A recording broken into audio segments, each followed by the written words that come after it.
Number 14, and we're so happy today to have Yvonne Conway Williams, also known as Mistress Prime, out in our fair land of Orange County, California. And everybody is kind of always excited, and we always think of it as a very spiritual place. And she's done a lot of great work. Recently, she just celebrated her 20th anniversary doing meetups and other types of activity and work on it. And she has been a member who's gone to the Parliament. And when did you start going to the Parliament? Well, how did you get started with that? My very first Parliament was at Salt Lake City. What was that, 2015? 15. Yeah. I went because, well, I found out about it.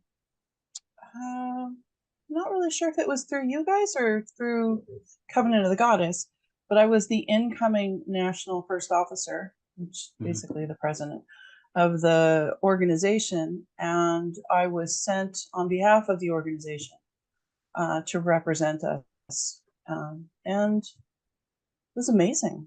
It was really kind of life-altering experience, so I'm really glad I went. Covenant of the Goddess has been involved since 1993 in various forums. But you then went in 2015 as the national officer. That's very impressive. I did not actually know that. Yeah, I was both the national first officer and the Orange County local council first officer simultaneously. And well, it was incoming because I think our transition for the national board is the 31st of October to the 1st of November. And I don't remember what dates we were there in Salt Lake, but it was like a transition. I'm really close. So, but they thought, hey, you should go and go represent us. And there were a number of members that were actually there putting things together. So it was just nice to experience it with people I was familiar with, make new friends, and overall experience this tremendous event that honestly, I think everybody should go. So you mentioned tremendous impacting. Can you talk us a little bit about the impact that event had on you? I genuinely wasn't certain what to expect. And I knew that it would be an interfaith sort of event, but most of the interfaith events I've been to, most of them, but not all, that are local have been less than welcoming to pagans. They're more interested in intra-faith, which is usually things within the Christian faith, and maybe they'll include some folks that are Muslim or Jewish, but they weren't usually open to including people outside of those realms. So it was a very wonderful experience to be welcomed by so many different people from so many different countries and spiritual perspectives. So that was one thing. The enormous amount of people that were there was the other thing. Was it 10,000 or something? Just short of that. Yeah, and seeing all the different, just everybody was enthusiastic and welcoming and warm and curious and, generous in spirit. And the thing that I enjoyed, I think, the most was Langar with the Sikhs. It was enlightening. It was educational. It was camaraderie. There were so many wonderful things about it. But the fact that they did that every single day of the week for everybody that wanted to participate was amazing. And just getting to meet more people that, might not have had a chance to interact with other pagans and witches and stuff. So for those who don't know, Langar is the sacred meal of the day for the Sikhs, and this is part of their religious duties to provide meals to the hungry. And they did that at the parliaments, and they will do it at the next parliament as well. I found out that. I think that the last group was different than the group in Canada was different from the group that came to Salt Lake. So yes, that is because they brought in the local Sikhs. Each one brings in the local Sikhs and brings in a lot of integration into that sort of thing. I think the one in Salt Lake, they were from the UK. Were they? It was interesting. So. They had some. It is an interesting process. So if you get to see that, that's something you should see. It's quite a unique event. Absolutely. And you also went to 2018 Toronto. Yeah. And can you talk about that adventure? Because that was a little bit more a field for you. That well, first off, getting into Canada was a nice change of pace because I haven't been over there in a long time. Rooming with most of you from the Corellians, or like a big chunk of you from the Corellians, was also really cool. I had it Salt Lake, but it was different. This one was in one house, and then just getting the chance. The pagan representation was much larger, so I did like that.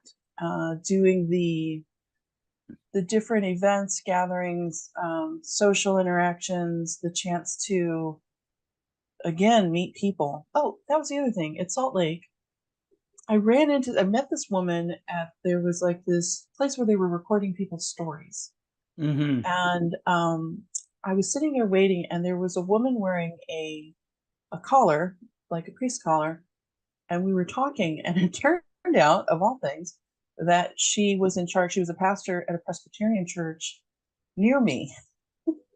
But we had never met before, but here we were all the way in Salt Lake City at this great event, and we ended up meeting at this event.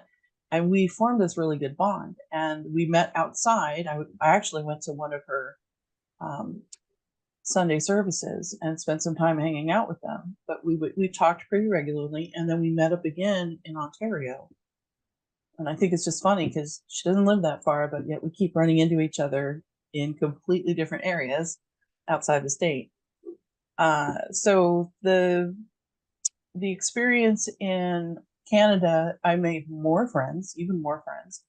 But I did spend a little more time with the pagan segment of the folks that were there than I had the previous time.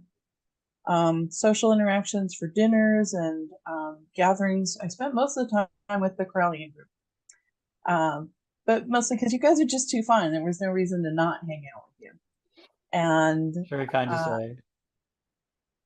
But there was a walk that I remember going back and forth through the conference.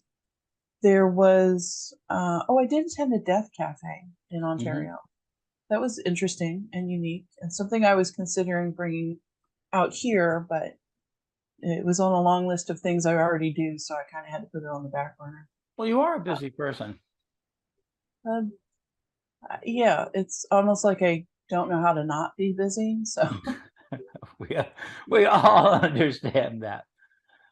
So is there any one memory that that you kind of retain from it that made a difference in your life? Oh gosh, Parliament has been so many wonderful memories in both of them, and they were each very unique in their own way. Within Parliament itself, I think some of the keynote speakers have been very enlightening and enjoyable. So those have been some of my favorites, but the closing ceremony in Salt Lake was also very moving. That's terrific. So now we're getting into, let's talk about the next one coming up. August 14th through the 18th, Chicago, Illinois, the 9th convening of the Parliament of World Religions. I have been a very fortunate individual that I've been able to attend them, and you have attended several, and you're attending this one. I do know that is something that you're going to do. Can you tell me a little bit about what you're expecting? I do know their theme this year is defending freedom and human rights. Call to compassion. Ooh. I'm just looking forward to seeing what the schedule is going to be like. I'm interested in just seeing new perspectives on things. I really want to make an effort to connect more with just different viewpoints and try to see where other people are coming from and see what I can learn from that and bring back with me and perhaps integrate into my daily life in some way. That's good. That's terrific. And the fact that it's in Chicago this year makes it a little easier for some people to attend. It is the center of the country.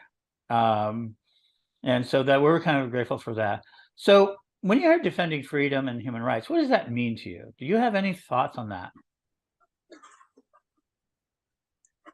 Well, I do. And I do kind of feel like there's an unnecessary chaos around that. And I feel like more people need to recognize where things are being hamstrung with regards to freedoms and our rights that are being either stymied or removed. Things like Roe v. Wade. It was something that should have been ratified. It's something that should have been made official. And now that it's been taken away from us, most states, in California, we're very fortunate, but it's something that is nobody else's business but the person that has to go through with it to make that choice, them and their doctor.